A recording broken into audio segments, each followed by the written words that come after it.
Hey, what up, Ricky? What's What going up, on, D? buddy? What's going on, It's bro? two birds, one show. We talk Philly sports and craft beer. What are you drinking on tonight, there, buddy? Uh, Hmm. Triple dry hopped, wandering into the fog, Azaka, and it's Okay. pretty tasty, man. I wasn't always a big Azaka hop fan, but this is really good. And man, big shout out to Abomination and Josh and the guys over there. Another stellar beer from them. And they're wandering into the fog series where they, take out or take a singular hop and accentuate it for all that it has to offer, like taste, smell, even kind of color wise. They nail it every time. And they're part of that Project Brewing, right? Well, Abomination's under the umbrella, I believe, of 12% Beer Project in Connecticut, which I think has 10, 12, 15 breweries that are all really good. Your buddy Anthony said hello. Yo, what up, Big Ant? Yeah, my friends are making a trip up that way. They're going to go up to Maine, and they said that's like one of the Nice. spots they want to hit before they go up there. Speaking of Maine, I got that 4-pack of Bissell Brothers Swish for you to pick up when we go to the concert or whenever. If you want it tomorrow or whatever, let me know. Yeah, man, it's going to be a good concert. Can't wait to try that beer. It's good. I'm pumped. I'm doing New Trail. This is Storm My Horizons. It's pretty good, man. I like everything New Trail has, man. It's been really putting out some stuff. Yeah, nice IPA. I didn't know that he brewed at Tired Hands, I think, and then he also brewed somewhere else. There was just a article about him, man. I forget where he brewed 2 really big breweries before opening up the New Trail. Oh, I didn't know that. I've heard nothing but good stuff about that brewery. Yeah, my buddy Jeff told me about it. Nice. Shout out to Jeff. Well, I don't want to. We got a guest. We're supposed to have 2 guests, but one of them dropped out. But we'll get them on next time. Right now, we have a special guest, a good friend of mine, Dave DeeTer. Let me bring him on. Hey, how's it going, Dave? You okay? Yo, Dave. Little lagging? You guys got me right. We hear you now. The video's a little lagging though. Yeah, it's breaking up for some reason.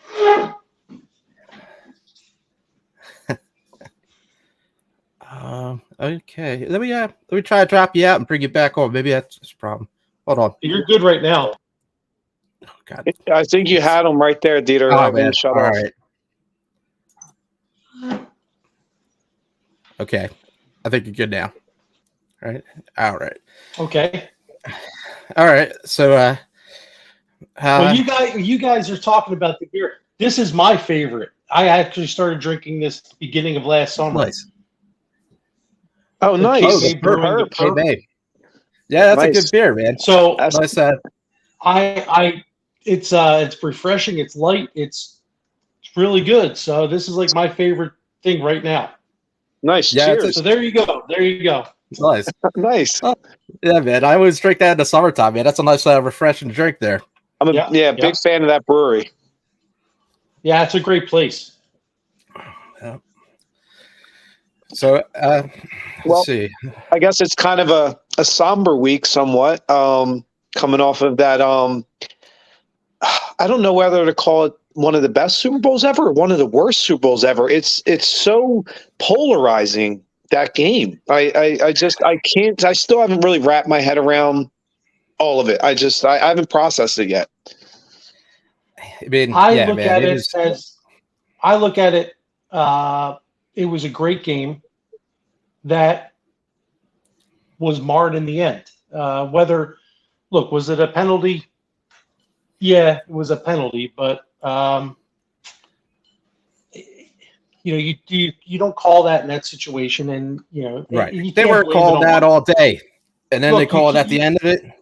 They do, but you can't. I mean, they didn't stop anybody in the second half. I mean, that's true. That's the problem. I mean, both teams played on the slippery field. Both teams, had calls go against them. I mean, a couple of those Eagles catches probably weren't catches. And then you had the thing that the holding call at the end of the game, and the turning point of the game was when the Eagles defense saw Pacheco going into the end zone and we're going to stop and let him go, and he slides down at the 1. I thought there's no way this rookie in the Super Bowl is going to slide at the 1. He's going to run into the end zone and want to celebrate. And he didn't. He made the smart play, and then the game ends on the game ends on 2 boring knees and then a timeout, and that's it. Such a non-selfish play. And that kid's he's a Vineland kid, man. He's a and he's a Rutgers kid. Yeah, he's a South Jersey native. Yeah. Yeah, I mean that's a pretty cool move for him. Yeah, I mean he could have had a Super Bowl and a touchdown. He could have told his kids, his grandkids and all that, but instead he took the good act of kneeling for the team, the greater good, man. And that's impressive. You have to give it to him. The ring's going to be the same size as if he scored a touchdown or not. Amen. Yeah. Well, how about that field, though, man? I mean, you're seeing like the big divots coming out, and you're seeing at halftime the Eagles all traded off their cleats for a different pair of cleats. Now they're saying that was like an experimental field or something with the grass. I don't know because we did a Thursday game out there earlier in the year, and we couldn't set up our field cameras because the field was still outside. And the day before our game is when they roll it in. And then we could set up our cameras. So I don't know. Is that real grass? It is. It is real grass, but it's almost like the same grass they have on fairways of a golf course. Whether they were going to have it, if it, because I know the temperatures out there, it gets warm in the afternoon and it gets really cold at night. Right. So was there moisture on the field? I don't know. I mean, if that field's perfect. If they had rolled it in and kept the roof shut, you're probably not even having this discussion. Yeah, good point. They do paint the entire field. It's not just the logos. They paint the entire field. Oh, wow. Yeah, so they do put a coat of green paint up and down the field just to make it look better for TV. Oh. Well, I know for like that halftime show, that's why they had all those elevated stages, because they didn't want a stage on the field itself to, make divots or whatever, so it wouldn't affect the playing. So that's why they had those elevated stages. Yeah, I think the whole thing it's too much. I think the players hate it. Players don't want to go to the locker room for 45 minutes. And how many times do you see a Super Bowl where the script is completely flipped in the second half because teams have an extra half hour to make adjustments? Yeah. And last Sunday, and Andy Reid of all guys is, Andy with preparation and adjustment, he's a master. That's why going into that game, I said to DeeTer, I actually just watched last week's video or podcast, and when we were talking, I said, I think we have a more talented team, but I think what scares me is the coaching. I said, Andy, his teams are hard to beat. And not only that, but Andy off a bye week, he's like 85% win percentage off a bye week, so that's what scared me. I think that second half was totally different. Now. Wow. I think he's 22-4 now. It's insane. It's an insane number. That guy's preparation is second to none. Like you said, man, 45 minutes in between the halves. I didn't even think about that. Holmes was a little banged up, but then you have 45 minutes of rest, and he came out swinging, man. Yeah. He was a totally different animal. I think every ounce of Toradol in the Phoenix area was injected into the bottom of his leg. Right? I agree. He was feeling no pain. He had his longest run of the season. That was his longest run of the season. And the longest play for them. But hey, look, how many injections did Lane Johnson take to play with his injury? So I hear you. They all do it. It's not a secret. So yeah. Well, I would do it if I had to. So.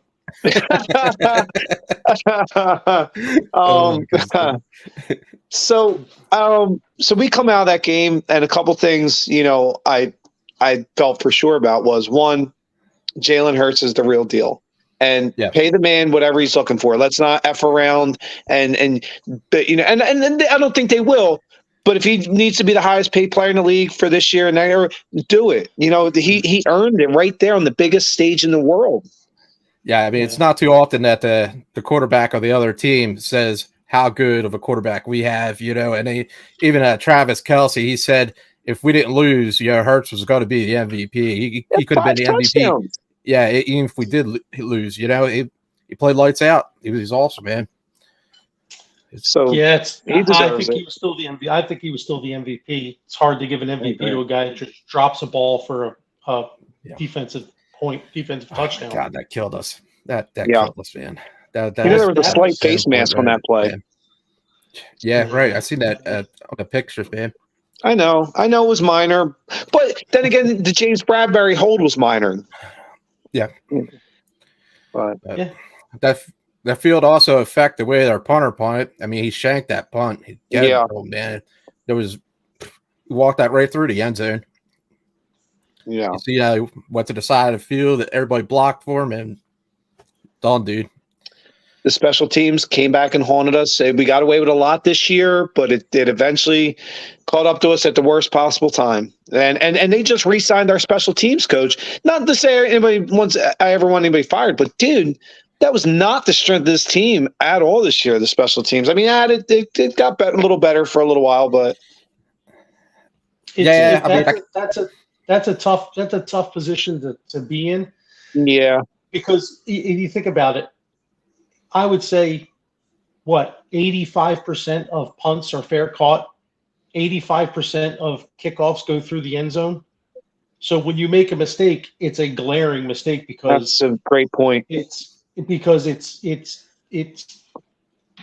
Returns don't happen that often. The league wants to get rid of returns, and that's happening. I'm convinced that the kicker balls are made with something different because they move the kicks up to the 35-yard line, but now guys are kicking them into the stands when before they were kicking them into the 5. So I've got my own theories on the K balls. I mean, they go into the stands and get those balls back from the fans and give them another K ball. Different. And while we're on just kind of tongue-in-cheek conspiracy theory things too, and that's harkens back to, and listen, I love a good conspiracy theory, I do, but here's my thing, like you're saying, like they're trying to almost get rid of returns, which sucks because they're so exciting. But my thing is, I always hear them preach, player safety, good, and that as it should be. But you call ticky-tack holding call on James Bradbury to basically decide the Super Bowl on the biggest stage in the world. But you don't call the vicious helmet-to-helmet hit early in the game on Devontae Smith. I mean, was there ever more of an example to be made of a helmet-to-helmet? You had your chance, NFL, right there to show me how important player safety was, and you didn't. But yet you called a ticky-tacky holding call to decide the game? I mean, come on. That was the most blatant helmet-to-helmet, led with this helmet play I've seen this whole year. Sorry, but it is. And if you go back and look at it, you'll be like, wow, like, holy shit, how was that not called? So I don't know. NFL wanted to make a point. Is it about player safety, though, I ask? I mean, come on. Yeah. Yeah, I mean, I like the college rule that you're ejected. I agree. I don't know if it'll be an NFL thing, if they'll ever get ejected for it, unless it's probably vicious. Not, unless they do it twice. I think 2 times you're gone. Yeah, you're right. Unless it's malicious and intentful, they probably won't. And look, we have to be honest. I didn't see the helmet-to-helmet until they showed it in replay. So right, no, and you're right. But my thing is, and neither did I till the replay. But that's what they're there for. I mean, we need you guys to see it, to enforce it, to push player safety, and for them not to see it. I mean, even my wife, who doesn't really watch football or anything, was just like, wow, that you're not allowed to do that, are you? It's like, yeah, you're not supposed to, but they let it slide. At least he wasn't. Maybe I'm still a little bitter. Maybe I am a little, but it was a vicious helmet-to-helmet contact, and it should have been called. And the NFL had the perfect stage to make an example of player safety and how important it is, and they didn't. They dropped the ball, and that's all. But hey, at least they got the James Bradbury holding call. Great job, guys. Right. Yeah, good job, NFL refs. You stepped up on the biggest stage in the world. That was so bad, dude. You seen like Mahomes pointing it out, and then they throw the flag. As I felt it's wow, like Mahomes called it. I want that flag. I want that flag. Okay, here you go, Pat. I don't know. So I love the NFL. It's my favorite sport, but sometimes I'm like, I feel like the NFL got their new Tom Brady. That's what I feel like. Well, that's what it is, and they want to begin his legacy. Right. I don't know. Maybe I'm still a little bitter, but whatever. I think we're all bitter, man. Oh man, good stuff, man. But so it was a great game, though, and it's our second place finish of the season. For me, fourth, because I finished second in my fantasy football league, which was probably the most devastating of all the four. So. Yeah, it's just one more championship. Philly lost, man. It's been a rough road the last couple of months. First with the Union, then nice with the Phillies, lead in, and now with the Eagles, man. Oh, nice lead in our Phils pitchers and catchers reported today, baby. Yeah, man, awesome! So I can't wait. Oh, yeah. I can't wait! I can't wait. They're so strong up the middle, which is huge in baseball. You added 4 legit arms in the bullpen. You re-signed Sir Anthony Dominguez to a 2-year deal today, and you brought in Taijuan Walker, who we stole from the Mets, by the way, who was 12-3 with a 3.6 ERA last year. That was the quietest, great signing of the offseason. This Philly team, I'm telling you, this Phillies team is coming out, and they're kicking ass and taking names this year. I'm telling you now. I know that Vegas got them at, 88 is the over? Take the over. Wow. 8-0, man. But, yeah, they've been building, man, on offense.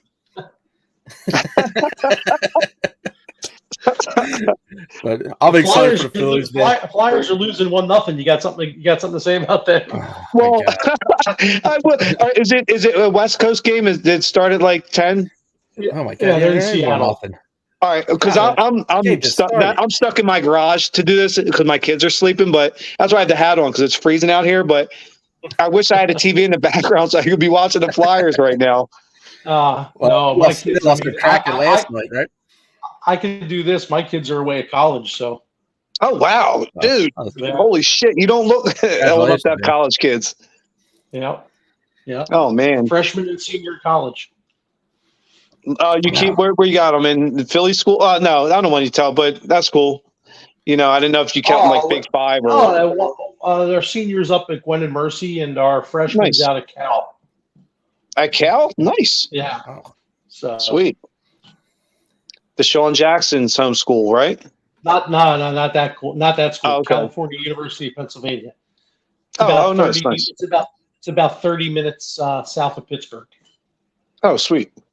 Shout out to my good buddy Pittsburgh Bill, who I know is watching. And by the way, I talked to Mike Rozier today, and he said he'd be willing to do a show with us. We can bring the Heisman Trophy. He'll bring the trophy. Oh, yeah? Yeah, right. We just got to figure out where we're going to do it. He's like, Rick, I'll come to your house. I'm like, Mike, you're not coming to my house at 10:30 at night on a Thursday. I'm like, man, I know how loud you get, dude. Man, dude. But yeah, he's all up. Shout out to Mike Rozier, Cornhuskers, Heisman 83, I think, Heisman Trophy winner. We could do a video beforehand and just post it later. You know what I mean? Like we could do it. Steven said we could come to his house and do the show if he can bring your equipment. So.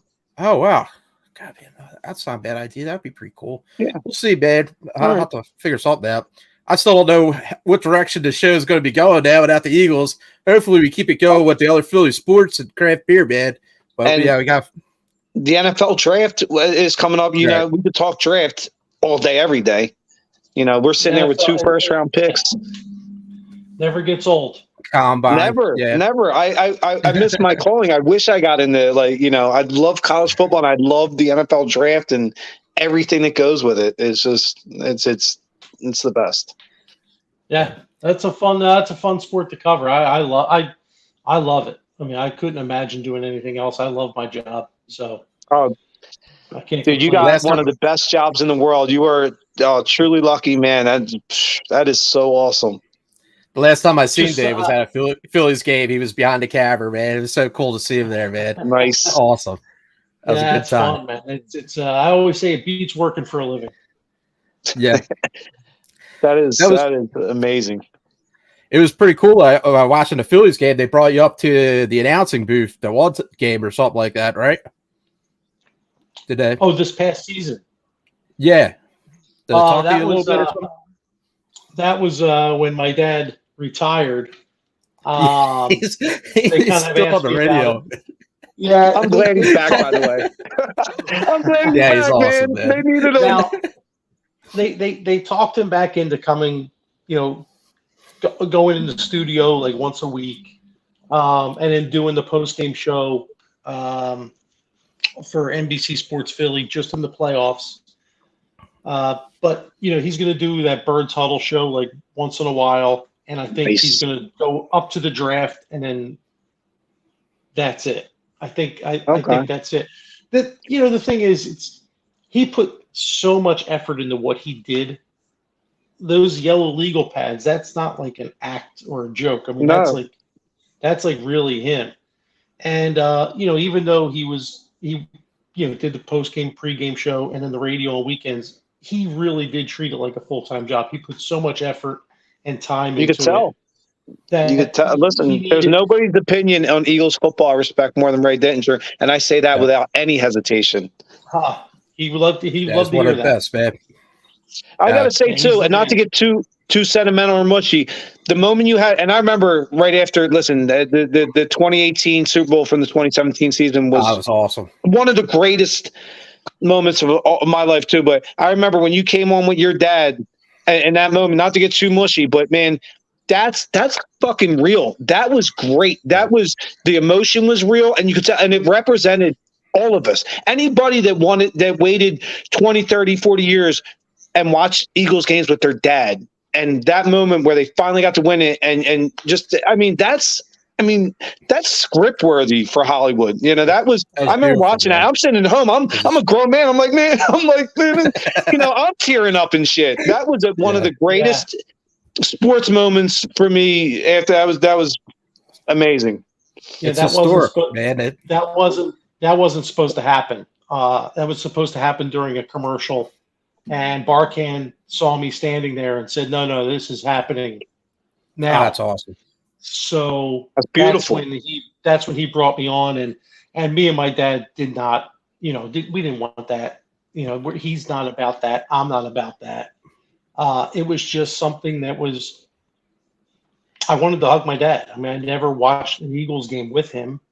And I just wanted to celebrate. I mean, everybody back home, people that were at the game with their fathers and grandfathers. I mean, as soon as the game was over, they were hugging in the stands, and they were hugging in their living rooms back here. And our time just happened to be an hour after the game on TV. And that was awesome. And I'll take that moment to my grave with me. I mean, that was something special. Amen. That was was a representation of so many people out there. I mean, that encompassed a lot of people. That was an amazing moment. Yeah, it was great. It was great, and I'm glad it happened. And I guess I really thought, covering sports, cameraman or analyst, like that takes a lot of your life away, man. You're always following the team, and do what you gotta do to, either have the good footage or the good write up or whatnot. And props to you and your dad, man. Thanks a lot for what you guys do for the Philadelphia sports. Definitely. I love it. I love it. I speed to work every day. I just, whether it's a Sixers game, a Flyers game, a Phillies game, or whether I'm going to the airport to fly to, my Thursday night game or Notre Dame, do those games for NBC. I love it. I absolutely love it. So you are truly blessed, sir. That is the effing dream job. Seriously, you're like, I rush to work. I'm like, dude, how good is that? Like, I mean, the fact that that, and I know what you mean, because I can tell, you're a lover of sports like me. Just I'm rushing to work to be around my team. I mean, that's awesome. If you love what you do, you never work a day in your life. You're absolutely right.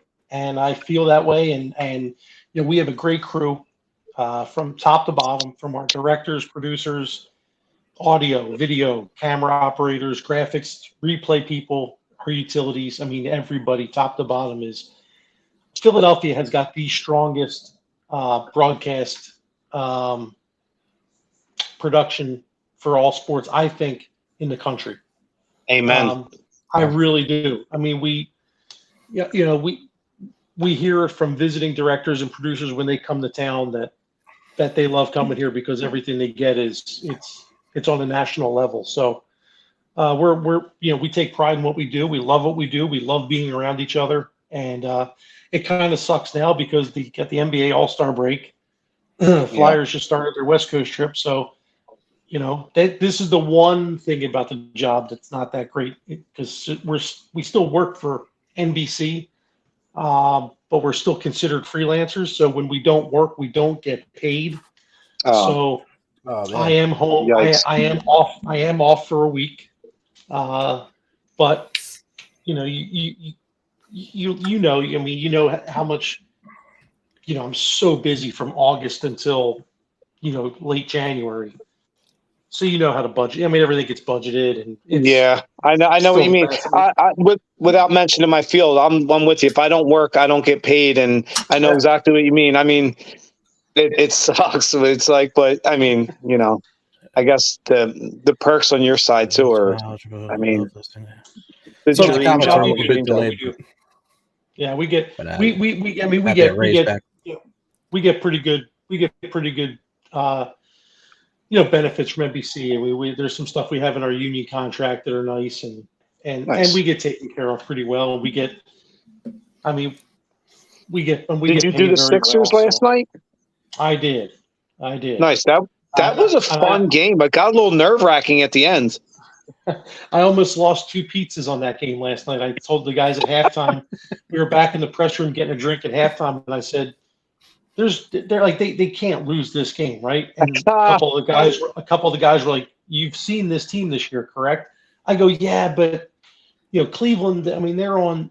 Those guys they're already, on vacation. I mean, this is their last game before the All-Star break. They just want to get the hell out of here and go home. It's like the Friday before Christmas vacation at school. You just want to get through the day and leave. They're down by like 28 at halftime. I'm like, they're just folding in. They're not going to foul anybody. Let's get the hell out of here." I said, if the Sixers lose this game, I will bring in 2 pizzas the next Flyers game that we work. And with like 3 minutes left, it's down to 6. And I'm like, I don't believe this. Do you guys want pepperoni or sausage? Like, what do you guys want? Dude, I know what you're saying. I'm sitting there watching the game. I'm like, no, dude, no. You can't lose. Yeah. I'm like, you can't lose this game. I knew I was safe at about a minute 45. Like Maxey hit like a little floater along the baseline. Yes. And beautiful. I was like, okay, I'm good. That kid's a player. He's awesome, man. DeAnthony Melton coming up big late, hitting 4 for 4 on his free throws, which is huge. DeAnthony Melton, great pickup. Daryl Morey this offseason. And shout out to Joel Embiid getting to 10,000 points quicker than any other 76er ever, which is saying something. I mean, you got guys like AI and Dr. J and Charles. Yeah. I mean, to me, I'm a huge Joel Embiid fan. He's my favorite Sixer ever, and I was a big Answer fan. But this guy is special. He's so special. He's going to go down as the best center ever to play the game if he starts winning titles. No comment. No comment. Oh man, I've never seen a center that can. He's impressive. Well, he does everything. He does. I don't know who's watching or who's listening. I know what you're saying. I got you. I understand. He is a great player. I'm not going to take that away from him. He is a fantastic player. Next question.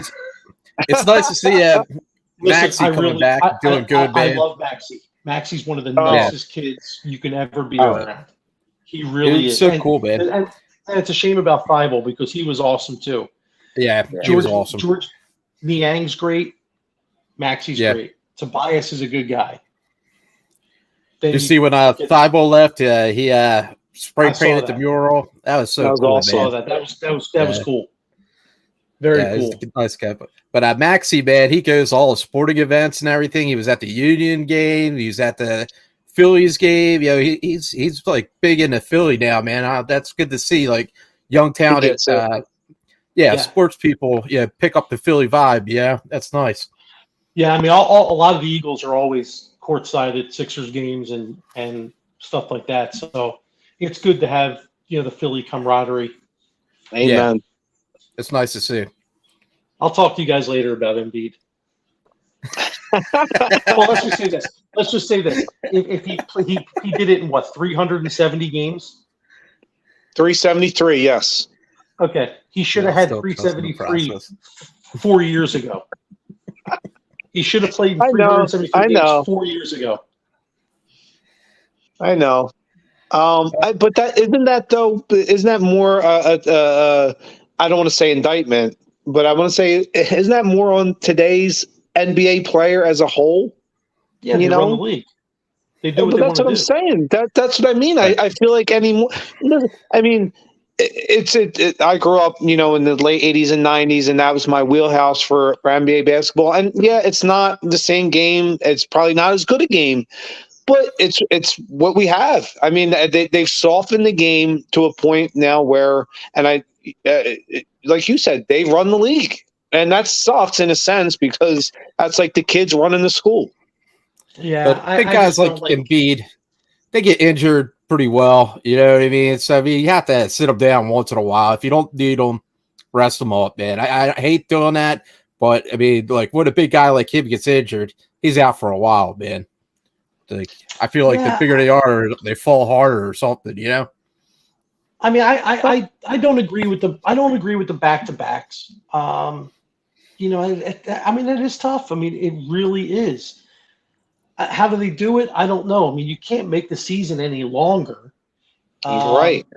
And do you cut 5 home games and 5 away games a year? Then you're. But then you're talking the almighty dollar. Yeah, it's all about the money, buddy. Yeah. I mean, it's a tough call. I mean, these guys do play, and there is no. I mean, big guys back in the day didn't shoot 3-pointers. They just didn't do it. So, no. I mean, Embiid is a freak. He really is a freak. I think you're right. And I think he's, however you want to, the prototype or the next, hybrid player. For me, before Embiid, I was a huge fan of Shaq. Even though I'm a 76 fan, I'm a huge fan of Shaq. I said, dude, this guy's so dominant. He dominates down there. He's a beast. But Shaq had his shortcomings. He's not shooting anywhere outside of 11 feet with any kind of accuracy.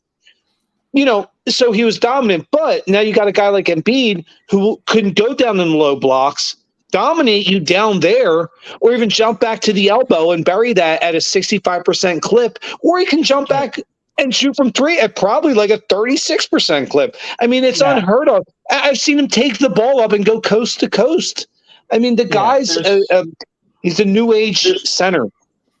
Yeah, there's nobody and the thing is, there's nobody as big as he is. I mean, the kid Allen last night is almost as tall as him.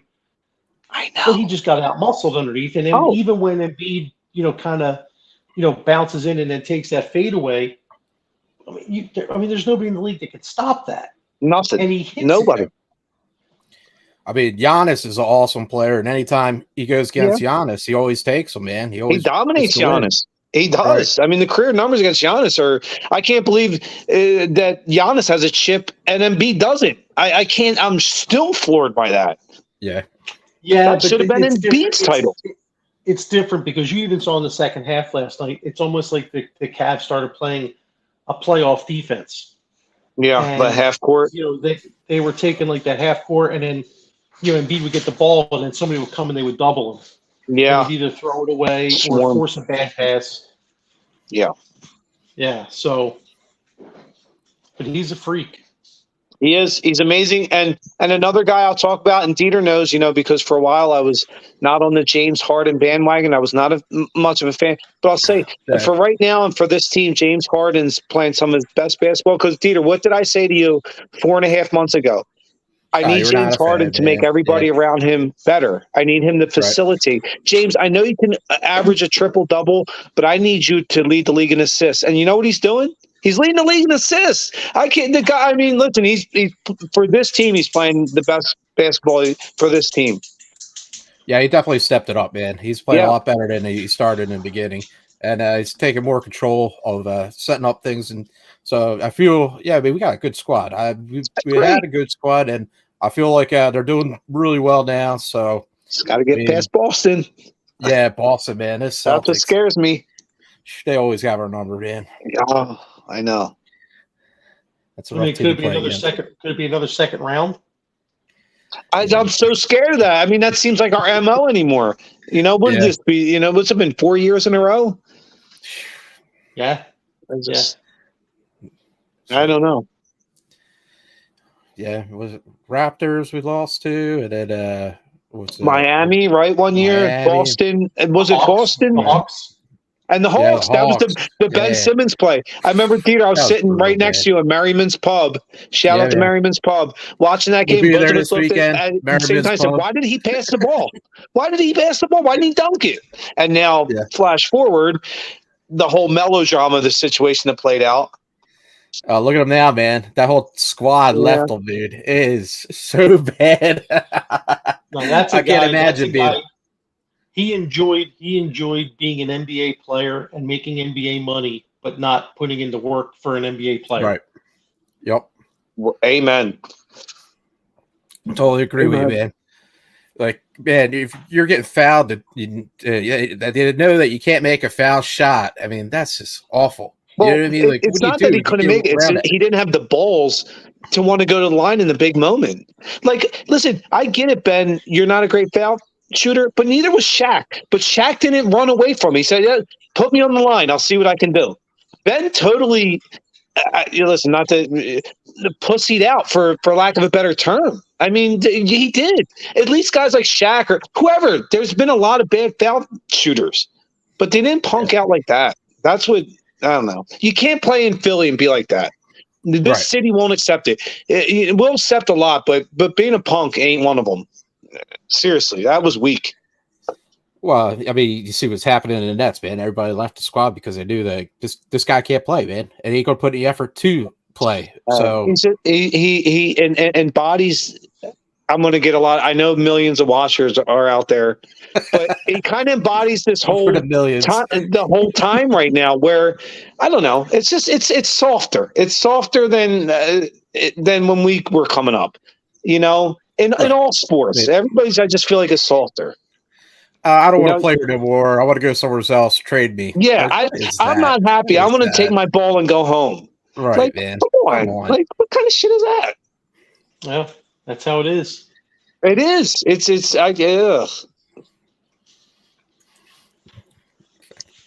By the way, I know it's still a beer show too, but I just cracked open a Treehouse Curiosity 22. By the way, oh wow, cool. That's really good. That is, next level goodness right there. Shout out to Treehouse, Massachusetts. Oh my gosh, you guys are putting out next level beers. Mad respect. Is that beer going to be on Craft Beer Fanatics on your Facebook group? Do a review for that way to lead into that. Nice, thank you, DeeTer. Nice. Well, probably not, because I'll probably finish it while I'm on the show with you guys.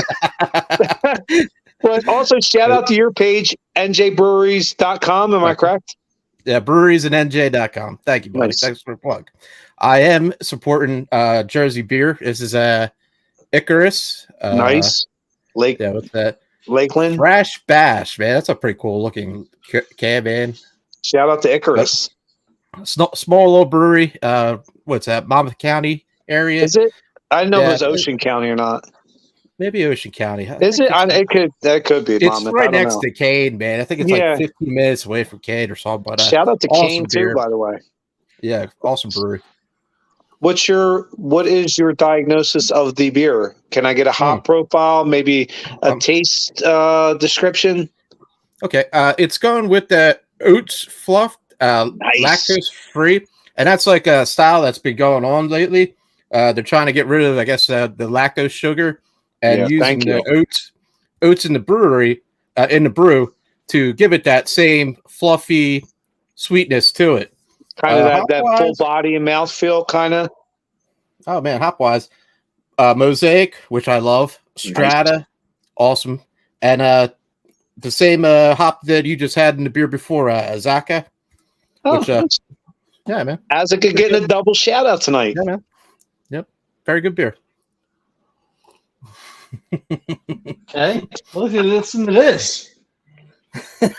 Other than this, my second favorite beer is by a place called Three Floyds Brewing in Indiana. Nice. Yeah, man, it's a good brewery. It's called Gumball Head. Yes, the wheat beer.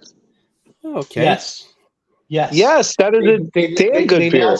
They now sell it at the canals around here. Nice. I could only get it at like a bar near Notre Dame, and when we would do Bears and Colts games, that was the only time I can get it. And then one of the guys that films, his parents live out that way, so he would take like an order before he left, and then drive back with like 10 cases of beer in his car. Wow, that's awesome, dude, that's a good friend, dude. That's cool, man. Yeah, it is. But Gumball Head I love it. I think it's fantastic. Nice. A good beer by Three Floyds is that Zombie Dust, man. That always used to be a real good beer. Yeah. Do you do all the Notre Dame games? I do all the Notre Dame games for NBC. Yeah. Nice. So nice. How are they going to look this year? I think they're going to be pretty good. Okay. I think they're going to be pretty good. They got a couple. We got a couple games out there, tough ones. I think Ohio State's there this year. The USC game is there this year, so I'll be out there for those two. Nice.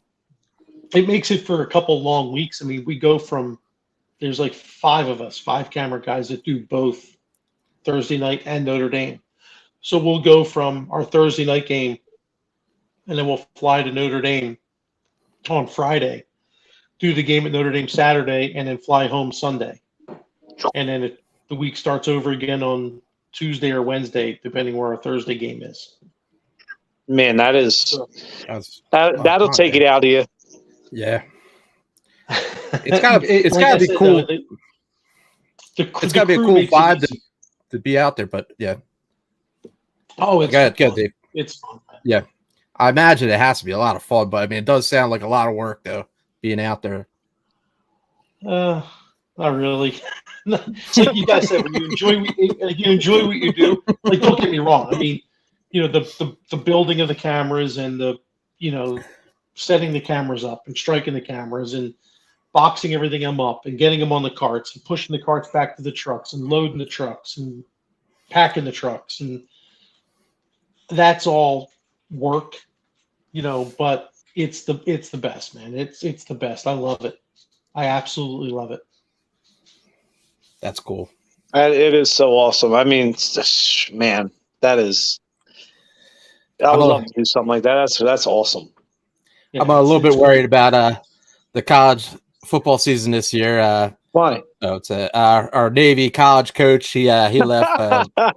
So it's what's it? Mio Matalola. Yeah, man, he was an awesome coach, man. And what's he leaving? I think they canned, dude. I think they hired a new coach. Yeah. They lost the Army. Yeah. Canned. It's been a couple rough years, but man, I always loved like how he always put the players first, and at the end of the year, always like so thankful to be a Navy coach, and it was just good with the guys. But I mean, the last couple of years, it's been bad.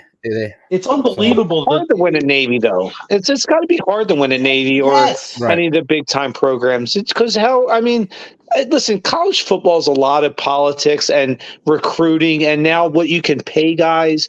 I mean, Navy and Army and a lot of the military groups, I got so much respect for. Number one, I gotta say, because I love running the football, and I love, the run, whether running the single wing, whatever type of option you're running. I love it. Yeah, I love it. I love it. It's a throwback to the old school. We need more of it. I know we can't, but maybe it's hamstrung. They're not going to be able to recruit with the big boys. They changed the rules a little bit this year. I think they're going to be able to get more guys coming out because I think you're going to have more of the option to either serve your country or go into the pros after your time. So I mean that you should, dude. Like if you're going to, I mean that's rough, dude. I mean, listen, it's unlike any other program. It's tough, but to be competitive, none of the kids are sitting there at their kitchen table with their parents going, "Okay, Mom, Dad, I got 3 college offers here. I've got Ohio State, Alabama, and Navy." I'm gonna go to Navy. He's got his hands tied behind his back because you're not getting those kids that are going to Georgia and Clemson. Right. Right. You're getting kids. They're hamstrung. Well, first of all, I mean, you got to have a brain to get into those 3 schools, all 3 academies. Yeah. I mean, they're not letting dummies in there. No. So, it's like I always say, like Notre Dame, you still have to pass a test to get into Notre Dame. You still have to get the grades to get into Notre Dame. Right. Well, one of my favorite games is when Navy plays Notre Dame over in Ireland. Oh man, that's such a cool game, man. Just to see them go head to head in Ireland, and most of the time Navy loses, but that's such a cool game to watch. Yeah, that's in August. August. They're doing it this year, man. I can't wait. Yeah. I thought we were gonna go. I thought we were gonna Oh do man, the game, that'd be so cool. Yeah, but we're not. They don't send you to Ireland for them, dude? No, I think I'll be at my Thursday night preseason game that week. Oh, because that's just going to be an awesome trip. I think that is so novel and cool that they do that. Like they go over to Ireland, same like when they go to Mexico City and the pros and over to Germany and stuff. That's awesome. No. He's like, no, don't do it. Don't. That's just the league's way to sell T-shirts. I mean, don't. No. Good point. No. Let me ask you this question: are you an Eagles season ticket holder? No, I can't afford it right now. Now, if you were, and you had an Eagles home game taken away, and say it's against like Kansas City, or if it's against like Chargers or some good team, Buffalo, and the commissioner moves the game over to Dusseldorf, you gonna think it's a great idea then? No, you know what? That's a good point. Wow, that's a good point. Man. Yeah. My opinion is he doesn't like the fact that the NBA is so big in Europe and that the NHL is big in Europe. Well, there's a difference. There's Europeans playing in the NHL and the NBA. Right. There's no Europeans playing in the NFL. No, that's true. So it's a different. Yeah, that's a great point, man. That's how I look at it. I look at it as it's just they I mean, a lot of the tickets are giveaways. Right. A lot of them. And it's just a way to sell T-shirts. That's all.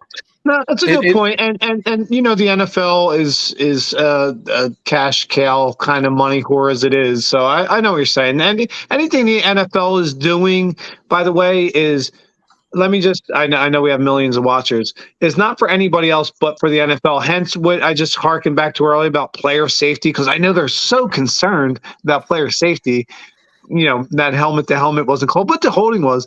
And also the fact that, you're having Thursday night games, guys playing on 2.5 days rest after basically getting in a car accident. That's what an NFL game. Have the guys playing on Thursday night games be the teams coming off a bye week. No, leave Thursday nights out of this. Thursday nights are fantastic. I love Thursday nights. I know, I agree, but I'm saying have the teams playing on the Thursday night be the team coming out of the bye week. Because think about it. I mean, 3 days rest is not enough. That's a good idea. That's a good idea. I just, player safety, I think, is something that, I'm not stepping on a soapbox and acting like, but I think it is important. And, I think there's things we can do to improve it. Did you guys see about that? Chris Maragos awarded $43.5 million for a medical malpractice case. Wow, I saw that. Yeah. For what? It was it botched surgery or some botched ACL rehab surgery. Yeah, wow. ACL surgery that didn't take. Yeah, wow. Man. He's like, did you see him walking?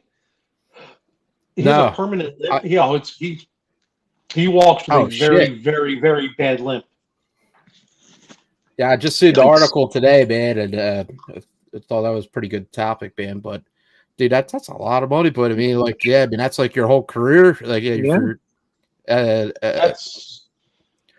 that's more than he would have made if he'd finished out his career playing football. I can tell you that. Yeah, true. By the way, shout out to Chris Maragos, our special teams captain in the year we won the Super Bowl. Now, he didn't play in the game. He was still injured, right? He was injured, but he was the special teams captain. Okay. I only know that because I saw on Facebook after the Eagles won the Super Bowl that year, I posted a video, totally sober, by the way, because I didn't drink during the Super Bowl. And I reeled off the whole list of all the players that, had missed significant time that year. And he was one of them. And the fact that we still went on the win. I mean, you're talking about Jason Peters and Carson Wentz and Chris Maragos and Darren Sproles. I mean, we're missing significant players that year. Yeah, they're missing a lot of guys. A lot of injuries. That was the football gods saying, "Look, we got you. We're going to let you get a Super Bowl win this year, one way or the other." Amazing, dude. It was amazing. Just, you know what I mean? Like we were against all odds, and we won the Super Bowl. And then this time around, we were favorite, and we had like the better team, the better defense, and the defense did absolutely nothing. Like there's no sacks. In the second half, they didn't. Like we had like 70 sacks this year, all time record, and like nothing. It blew my mind, man. Yeah, really that was rough. I don't want to talk about the Super Bowl anymore. I hear it. Yeah, I'm over it. I'm done. Yeah. Hey, no, listen. I was at my mom's house for a party, and my buddy's daughter was there, and she started crying, and she's like, "All I wanted to do was go to a parade," and she's this little girl, and I looked at her and I said, "Nina, it could be worse. You could live in Cleveland or Detroit or Dallas." Or Dallas. That's right. Think about that. Like those teams, Houston, they're perennially bad teams. I mean, I think as long as Howie is around and Howie's working his salary cap magic, and the cap is going up a lot this year. Yes, yeah, he killed it. He killed it this year, man. But Hurts is going to get like a $40 million a year raise. Yep. At least, that's going to prevent the pieces that you need to build around him. Yeah, I agree. But we got a lot of good draft picks. So hopefully, we can fill some of the slots with the draft picks. You know what I mean? Howie's going to have to draft really well over the next 3 years. Yeah, I think he will. I think his last two drafts were really good. Well, I think before he was like a little too cute, or trying to outsmart, and now he's like. Now he knows, draft from the SEC. I'm just going to draft from the SEC, and you'll be fine. He's not going to pass. He's not going to pass on the guys that he should get this year. I think. You know what I mean? Okay. So, yeah. No, I hear you, and I think Howie. I think the Jalen Reagor pick woke him up and said, "Okay, enough getting key." He had a few of them, dude. What's that? And AJ Whiteside or Ortega Whiteside? Yeah. Yeah, man. It's just Yeah. Yeah, God, man, he has some bad ones. When you have 10 this year, you can't whiff. You got to get an impact player at 10. Yeah. And what's their next pick? 31, right? Yeah. I saw one of the last mock drafts had the Eagles taking that Njigba Smith, the wide receiver from Ohio State. Smith and Njigba. I hope not. Go get Witherspoon, the cornerback from Illinois. The kid's a stud, and he's a starter from day one if you can't ever sign Bradbury. And listen, we all see how important cornerback is because one hand washes the other. You know why we had 4 guys with double-digit sacks? Because our cornerback and secondary play was so good that it gave us an extra second and a half on the pass rush. Yeah, absolutely. Yeah, I would go D, man. We got a lot of talent on offense. We need some D, man.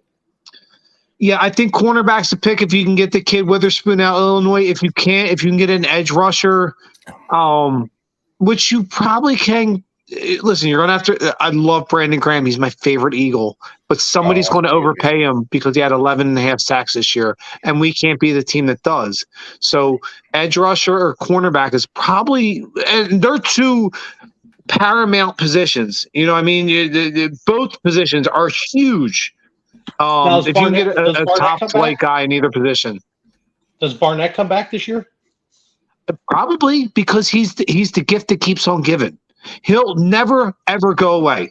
He'll never go away. He's like Keith Richards. He's the Keith Richards of the Eagles. He'll never, ever die. Seriously.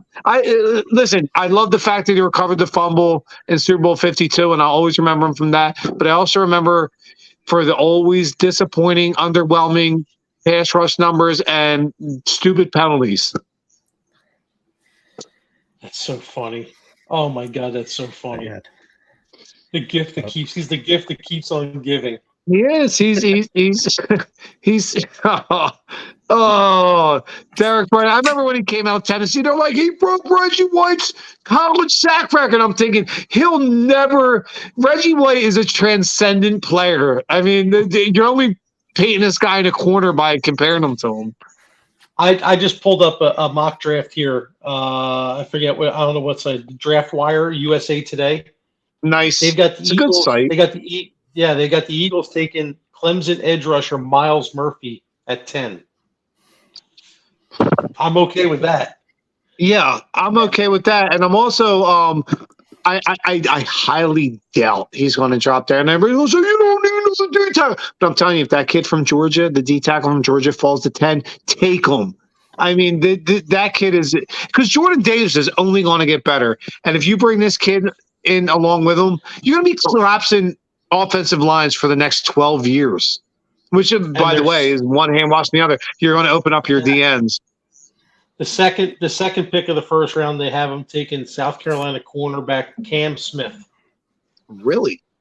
Wow. Yeah. You talking about that kid? I would be shocked if Cam Smith went. I would be shocked if Cam Smith went second. I don't guarantee anything, but I could never see that happening. I think you're going to see. You're going to see a few quarterbacks probably go in the top 5 or 6. I really do. I think you're going to see 3 quarterbacks go in the top 5 or 6. You know, the kid from Kentucky, what is it, Levy's? I think Bryce Young, and I think CJ. Look, people get quarterback drunk. They're like, I need a quarterback. Yeah. You know, and it was the same thing happened with Zach Wilson. And you see what he is. Listen, Zach Wilson will be a nice third stringer in this league, but he is not a guy that was worthy to be drafted where he was. Yeah. I'm sorry, and I don't mean disrespect by it, but that's the facts. Well, look at people get quarterback drunk. Look at Purdy this year, man. He got drafted, 6th round or something like that? He was the last pick of the draft. He was Mr. Irrelevant. Wow, Mr. Irrelevant. Man. You don't know, man. You don't know, people get quarterback with draft time. Exactly. What's the nitwit that is down there in Pittsburgh? And God bless you. I mean, no disrespect. Played in North Carolina. Mitch Trubisky, right? He went number 2 in the draft. Meanwhile, Pat Mahomes went number 10 or 11 in the same draft. People get quarterback drunk. They oh my God, it's like gambling fever. I get quarterback. Look at the guys drafted ahead of Brady. Yeah, I mean, look at the guy drafted ahead of Jalen Hurts. Yeah. Jalen Hurts was late 2nd round. And when I saw who was there when Hurts was on the board. Oh, you're talking about the cornerback? No, it might have been the center that Dallas took. Oh, okay. I was like, we need a center.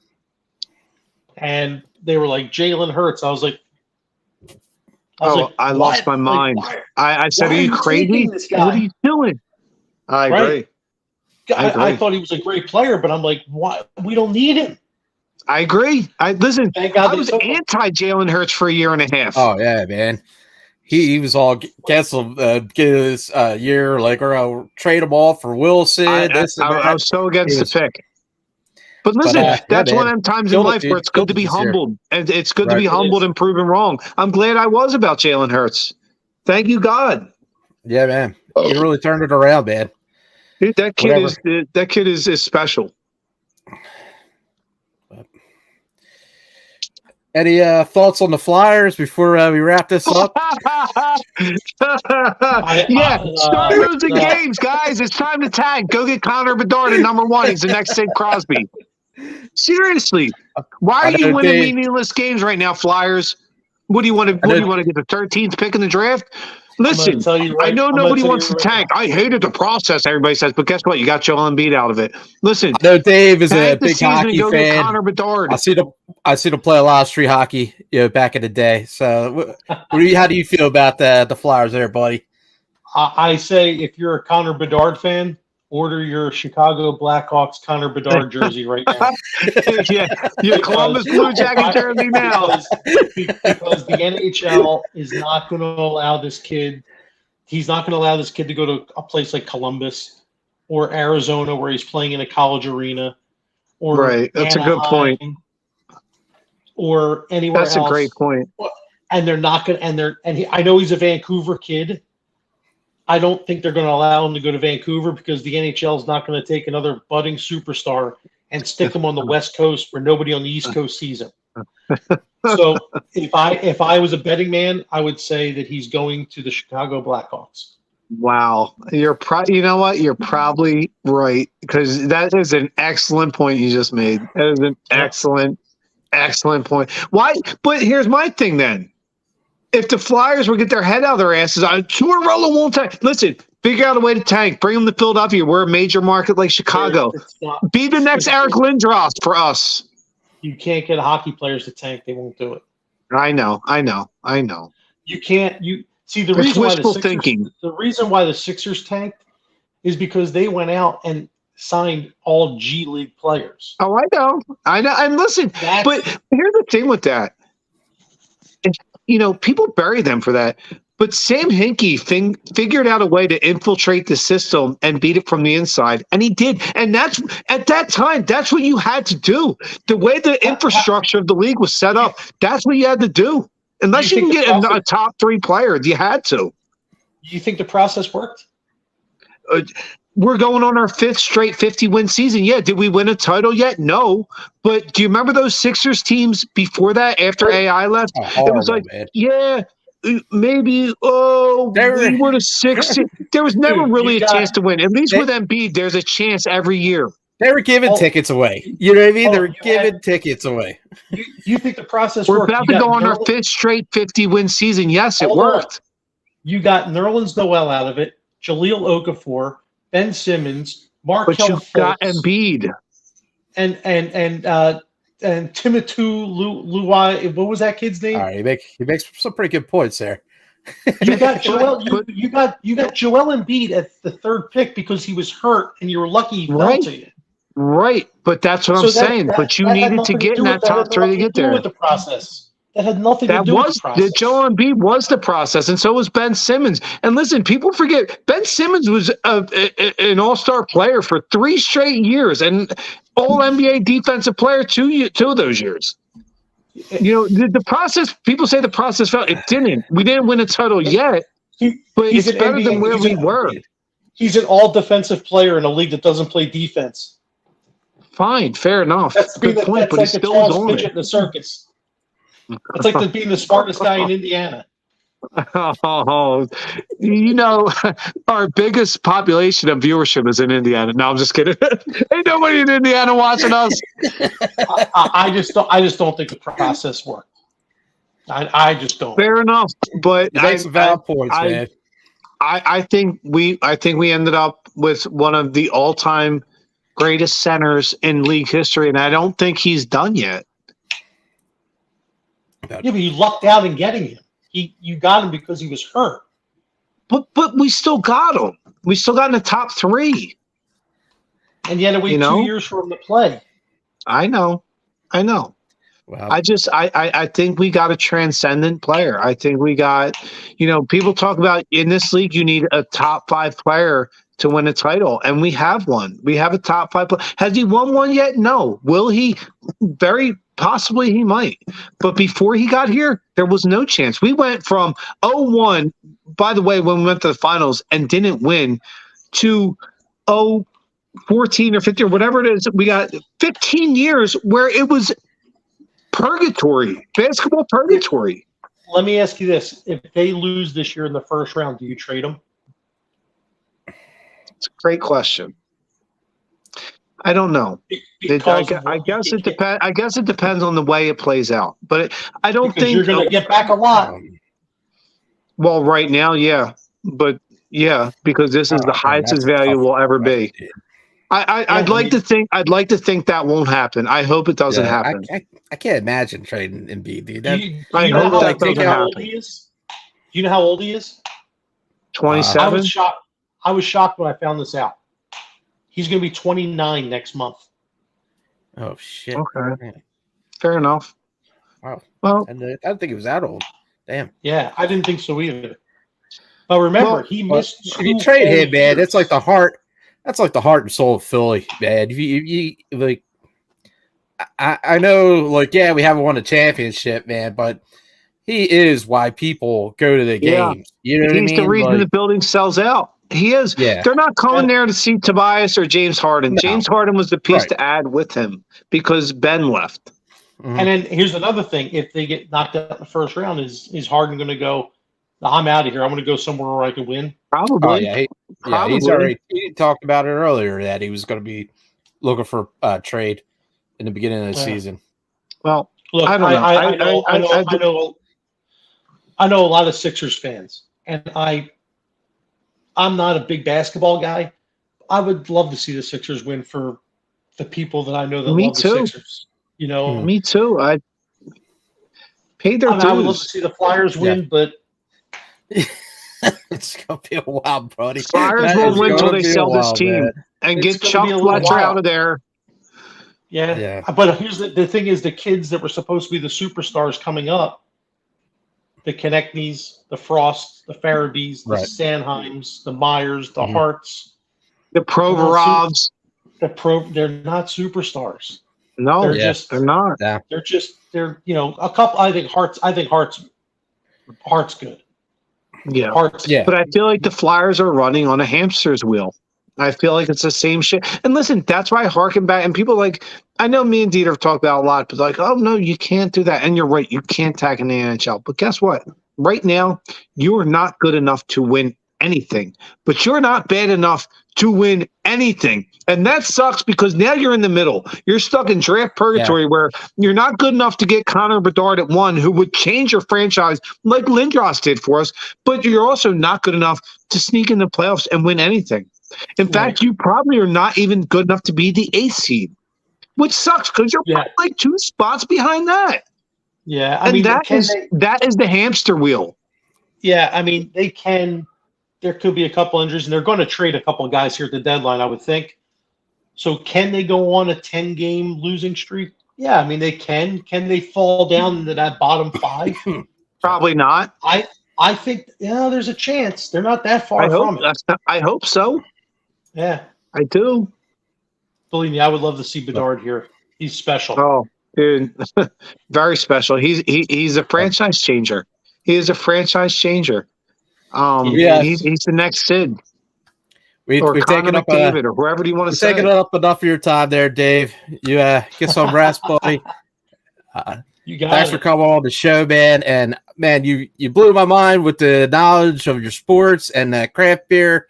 Man, awesome stuff. And hopefully we can get you back on again. All right. Nice to meet you, my brother. Shoot me an email. Nice to meet you too. Anytime. Let me know.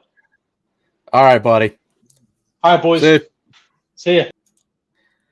Oh man, awesome show, Ricky. That was a great show, kid. Yeah. All right, guys. By the way, real quick before we close out, I know we're still a beer show. Bouncing into Treehouse Behind the Times. How's that, man? It is What's that about? Czech dark lager. Czech dark lager. I went with that because it was like 4.5%, and I just housed 2 8.5% beers in like 35 minutes.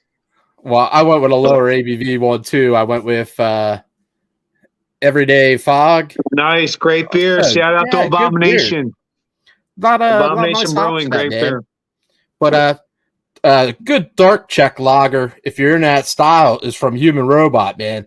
They do those old style lagers and pilsners, awesome, man. Definitely nice. Shout out to Human Robot.